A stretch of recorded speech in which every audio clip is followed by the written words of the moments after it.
Good morning. Sir, good morning po. Family Idol, good morning po. Basa nyo ba yung nilabas ng beach bus kahapon? Opo, sir po. Actually po, nakita po ng iba kong tropa na yung post po nila sa kanilang page. At yun nga po, simula po kahapon, yung petsa po ng kanilang stop operation kahapon. So, pinanpagalan din po namin maghapon hanggang sa gabi. Pero wala na pong pumasok dito sa amin sa Nakpan at sa Bili.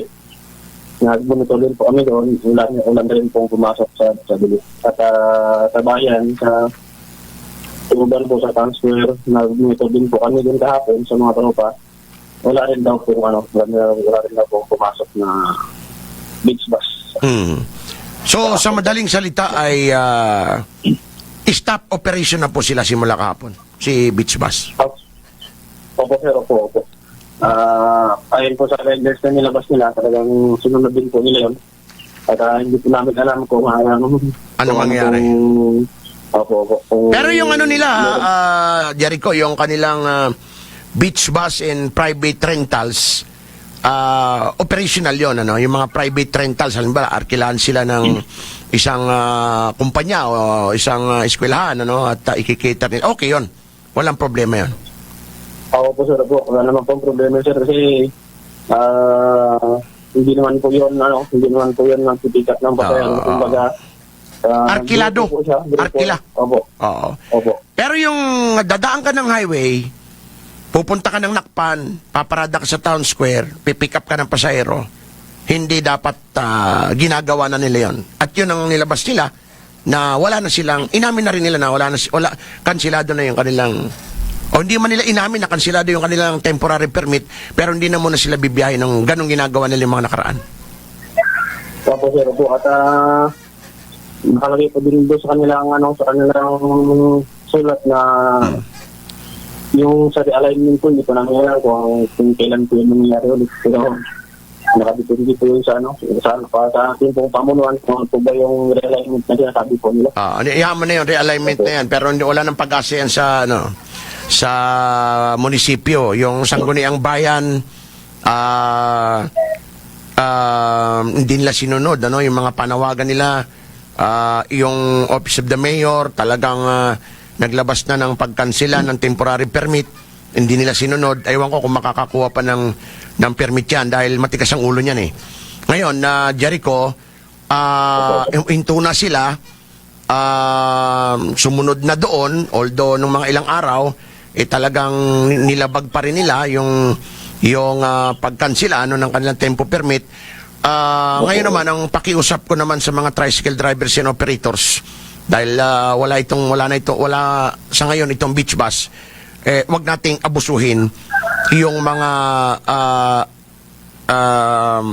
mananakay natin, lalong-lalo na yung mga residente ng El Nido. Kumbaga, yung tama lang, kasi doon unang nagreklamo, baka masilipan na naman at kayo na naman ang atakihin dyan. Pagka gano'n ang mangyayari, Jericho. So sana, kayo mga opisyal, sabihan niyo yung mga membro ninyo, wag overcharging. Mahirap yan. Baka kayo naman ang isunod. Opo, sir. Yun nga po siguro po nang nasabi ko rin po sa mga kapwa ko, opisyalis ng ibang duda na ayusin na po talaga yung serbisyo at sa mga gumagawa rin po ng ganong, mga ilang gumagawa ng ganong bagay.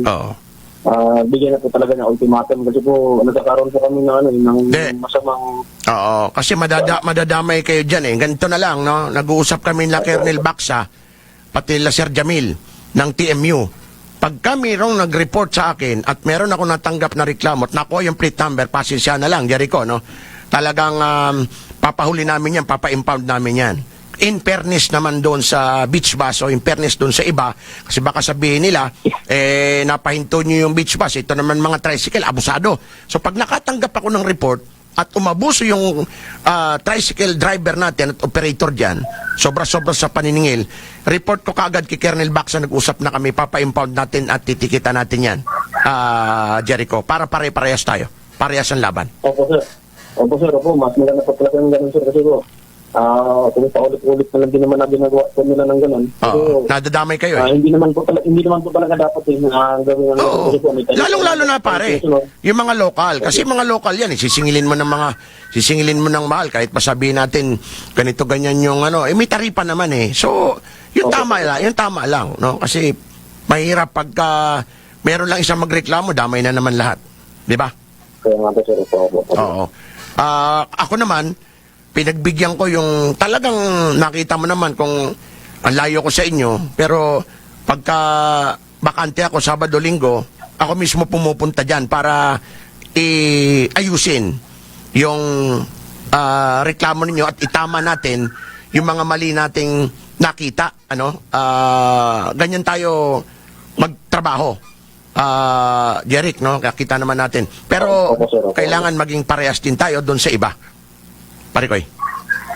Opo, sir, po. Okay. Salamat po, sir.